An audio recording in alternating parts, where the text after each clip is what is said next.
क्रांतिकारी के साथ साथ हमेशा उन्होंने जनहित के मुद्दों को उठाया है। हम बात कर रहे हैं राष्ट्रभवन के संयोजक असित पाठक की, जिन्होंने कई दशकों से लेकर के शहीद भगत सिंह की प्रतिमा को लगाने के लिए संघर्ष किए और लाठी भी खाई।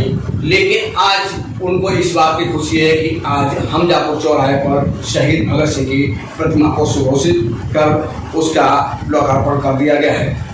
आइए हम मिलते हैं असित पाठक से। भगत सिंह की जो प्रतिमा निगोई थाना में कैद थी और आज वो सुशोभित होकर के हमजापुर चौराहे में लगी हुई है, और उनसे जानना चाहते हैं किस तरीके से आपने कई दशक पूर्व जो संघर्ष किया, आज उसमें सफलता जो मिली है उसमें क्या कहना चाहेंगे? सबसे पहले आपने जो बधाई दी मैं उसके लिए धन्यवाद देना चाहता हूँ, और इस बधाई के बाद हमारे संघर्ष के साथी जिन्होंने जिस दिन ये प्रतिमा लगाई गई थी उससे पहले जो प्रतिमा लगाने के लिए संघर्ष किया, उसके बाद जब प्रतिमा हटाई गई उस तत्कालीन सरकार प्रशासन द्वारा, और लगभग एक दशक हो गया उस संघर्ष में लगातार हमारे साथ रहे। उन साथियों को मैं बहुत बहुत धन्यवाद देना चाहता हूँ। इसमें खास तौर से हमारे छोटे भाई मनोज तिवारी जी, अपेक्ष शुक्ला जी, राम प्रकाश सिंह जी, सरदार दलजीत सिंह जी और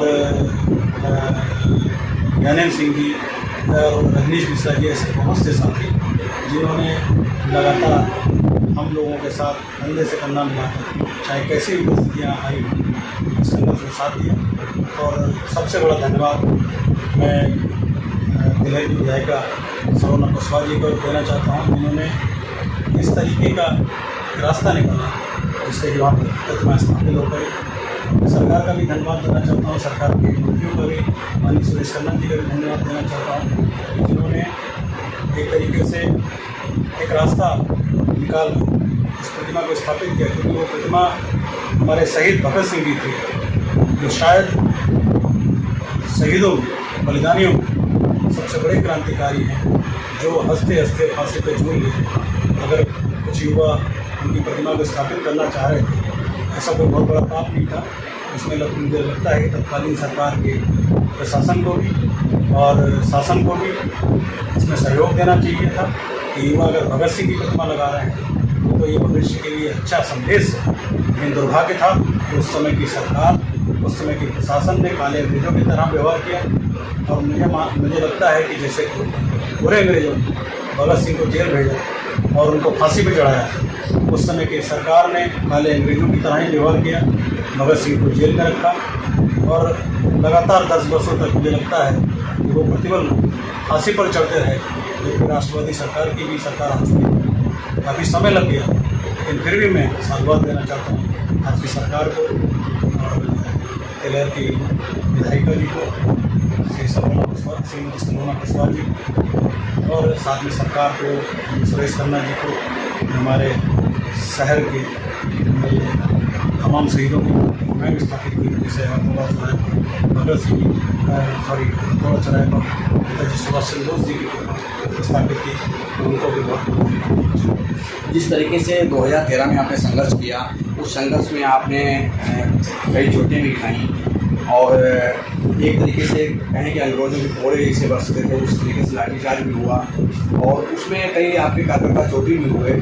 जहाँ 2013 से लेकर के अब तक 2023 10 वर्ष तक वो थाना निगोही में कैद रहे, उस विषय में किस तरीके से आपने संघर्ष को झेला और आपने कई आंदोलन किए और लगातार आप आंदोलन कर रहे हैं, जबकि आप कौशाम्पुरी को लेकर के, चाहे पंडित राम प्रसाद बिस्मिल हों, कई ऐसे मुद्दे हैं जिनको लेकर के आप हमेशा बढ़ चढ़ के हिस्सा लेते हैं। लेकिन जिसमें भगत सिंह को लेकर के आपने जो संघर्ष किया, आज जो सफलता मिली है, उस सफलता में जो आपका श्रेय है उसको लोगों ने विरोध किया, आपको जबकि बुलाना चाहिए था और आपको वहाँ पे सबसे अग्रिम पंक्ति में ला करके आपके द्वारा उस भगत सिंह की प्रतिमा को अनावरण करना चाहिए था।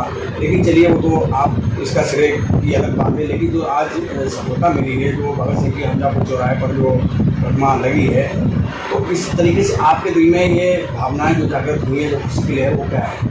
देखिए, मैं श्रेय के लिए काम नहीं, ध्येय के लिए काम करता हूँ, और मेरे मन में बचपन से शहीदों के लिए, महापुरुषों के लिए, हमारी सनातन संस्कृति के लिए, और ख़ास तौर से अगर मैं सनातन संस्कृति में भगवान परशुराम के लिए, चूँकि मैं परशुरामपुरी का रहने वाला हूँ, मंदिर और घर मेरा लगा हुआ है। बचपन से एक श्रद्धा, एक आस्था उनमें थी। और शहीदों की, क्रांतिकारियों की किताबें मैं बचपन से पढ़ता था, तो उनके विषय में उनके प्रति मेरे हृदय में बहुत ज़्यादा आस्था और श्रद्धा थी। तो भगत सिंह की प्रतिमा लगाना और उस लगाने का श्रेय कोई और ले जाए या भगवान परशुराम पूरी को पर्यटन स्थल घोषित कराना, उसका कोई श्रेय ले जाए, मुझे इसमें कोई तकलीफ नहीं। मुझे केवल इतना है कि ये काम अतिशीघ्र होने चाहिए। भगत सिंह की प्रतिमा को अतिशीघ्र लगना चाहिए था। पहली बार तो हटाया ही नहीं जाना चाहिए। अगर हम युवा को संस्कार की बात करते हैं, हम युवाओं को इस बात की बात करते हैं कि युवा अपने शहीदों को भूलता जा रहा है, अपनी संस्कृति को भूलता जा रहा है, अपने सनातन धर्म की संस्कृतियों को भूलता जा रहा है, अपने मूल्यों को भूलता जा रहा है, उन सदाचारी जो नैतिकता के मूल्य हैं उनसे पतन होता जा रहा है आज युवा का। अगर वही युवा भगत सिंह को आत्मसात करके, भगत सिंह के मार्ग को अंगीकार कर अगर उनकी प्रतिमा लगाकर उनके मार्ग पर चलना चाहता है, तो उसमें किसी सरकार को तकलीफ क्या है? शायद उन लोगों को तकलीफ होगी जो सरकार में जाति के नाम पर, धर्म के नाम पर नेता तो बन जाते हैं, लेकिन उनके मन में कहीं ना कहीं ये रहता है कि अगर भगत सिंह इन युवाओं के मन में जाग गए, हमारी जाति धर्म की दुकानें बंद हो जाएंगी। इसलिए उन्होंने काले अंग्रेजों बनकर ये कार्य किया। और मुझे लगता है कि अगर वो लोग आज भगत सिंह की भी प्रतिमा लग गई, उसका भी श्रेय ले जाएं, तो मुझे कोई मलाल नहीं होगा।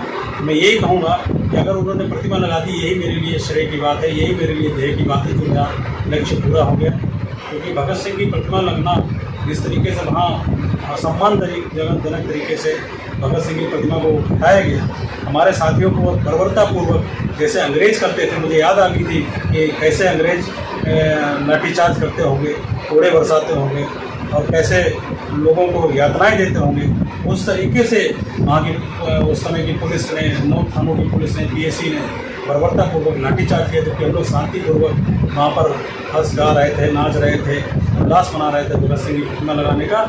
जबकि उस समय की तत्कालीन कुमाऊं की विधायिका ने माल्यार्पण कर दिया था, जो कि सांसद जी की, उस समय तत्कालीन सांसद जी की पत्नी थी। और हम लोगों ने सोचा कि अब तो जब शासन प्रशासन और उनकी विधायिका ने ही इस बात पर स्वीकृति दे दी है, तो हम लोगों ने समझा तो सब सामान्य है, और हम लोग नाच गा रहे थे। लेकिन अचानक षड्यंत्रपूर्वक तरीके से उन काले अंग्रेजों की राजनीति, वोट डालो राजगुरु की राजनीति जग गई। और उसके बाद उन्होंने जो लाठीचार्ज किया, जिसमें हमारे कई साथियों, मनोज तिवारी जी के हाथ टूट गया, अपेक्ष शुक्ला जी की चोट लगी, मेरे चोट लगी, कई साथी रामप्रकाश सिंह और हमारे 4 सरदार सिख भाई जेल में रहे, सरदार रणवीर सिंह और उनके साथी बलबीर सिंह जी वगैरह, वो सब जेल में रहे 15 दिन 20 दिन के लिए। ये बहुत बड़ी दुर्घटना थी हमारे हिसाब से कि आज़ाद भारत में शहीद भगत सिंह की प्रतिमा लगाने के लिए क्रांतिकारियों को जेल जाना पड़ा। जबकि हम ये मानते थे कि आज शहीदों का भारत है, ये आज़ाद हुआ है भारत, ये शहीदों की रखवाली करने वाला, उनको सम्मान देने वाला भारत है। और सब ये घटना आई थी, मेरे लिए बहुत अप्रत्याशित थी। जबकि हम प्रशासन से भी लगातार 9-10 महीने से मांग कर रहे थे कि हमें उस चौराहे पर भगत सिंह की प्रतिमा लगाने की अनुमति दी जाए, लेकिन राजनीतिक दुर्भावना और द्वेष के कारण प्रतिमा लगाने की अनुमति नहीं दी गई। जब अनुमति नहीं दी गई, तो हम क्रांतिकारियों ने उस प्रतिमा को स्थापित किया। और प्रतिमा लगाना कोई इतना बड़ा पाप नहीं, हमने कोई चोरी नहीं कर दी, कोई डकैती नहीं डाल दी थी। जबकि खनन करने वाले, डकैती करने वाले, भूमाफिया आज़ाद घूमते, इसी शासन प्रशासन के संरक्षण में घूमते हैं और उनको कोई कुछ नहीं कहता। और हम क्रांतिकारियों की बात करते हैं तो हमारे लिए इतना बड़ा दुर्भावना रखी जाती है। जबकि मैंने कभी व्यक्तिगत किसी का विरोध नहीं किया। बहुत से लोग मेरे व्यक्तिगत विरोधी हो सकते हैं, बहुत से लोग मुझे राजनीतिक रूप से अपना विरोधी मानते होंगे, लेकिन मैंने कभी भी मैंने मुद्दों का विरोध जरूर किया। भगत सिंह की प्रतिमा लगनी चाहिए, पंडित राम प्रसाद बिस्कुट जी का मकान राष्ट्रीय स्मारक घोषित होना चाहिए, भगवान परशुराम जन्मस्थली के पर्यटन स्थल घोषित होना चाहिए। इसके लिए तो मैंने विरोध किया। और जो सरकारें नहीं, उनसे मांग भी की, उनसे निवेदन भी किया, आंदोलन भी किया, और विरोध स्वरूप उनके सामने, उनके नेताओं के सामने अपनी बात को रखा। अगर उसको कोई व्यक्तिगत विरोध मानता है तो मैं कुछ नहीं कह सकता, लेकिन मैं व्यक्तिगत सभी का सम्मान करता हूँ, चाहे मेरे विपक्षी हों, विरोधी हों। मैं कभी भी किसी को नीचा दिखाने में, किसी को ऊंचा दिखाने में, श्रेय लेने की ना राजनीति करता हूँ और ना ही मैं श्रेय लेने की कोई बात करता हूँ। मेरा ध्येय ये है कि ज़्यादा से ज़्यादा युवा अपने शहीदों को जाने, क्रांतिकारियों को जाने, अपने सनातन संस्कृति के मूल्यों को जाने, और उसी विषय पर मैं काम कर रहा हूँ। और जब तक सांस में सांस रहेगी मैं शहीदों के लिए, अपने सनातन संस्कृति के लिए और भगवान परशुराम की जन्मस्थली का जो हम लोगों ने बीड़ा उठाया है कि हमारे सर्किट में शामिल हो, जैसे इस क्षेत्र को ऐसा विकास मिले जिसकी आने वाली जो पीढ़ियाँ वो उनको एक अच्छा जीवन यापन मिल सके।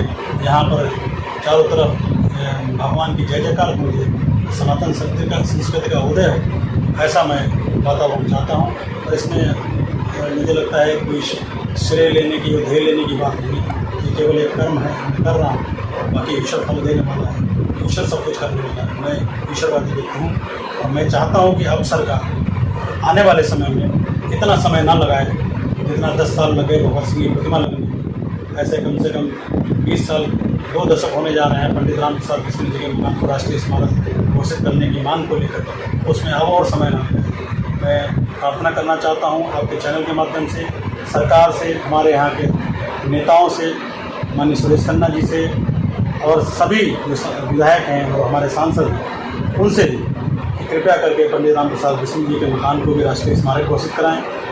आपने राष्ट्रीय स्मारक को बनाया है, शहीद स्मारक संग्रहालय बनाया है, उसके लिए भी मैं आपको बहुत बहुत धन्यवाद देता हूँ।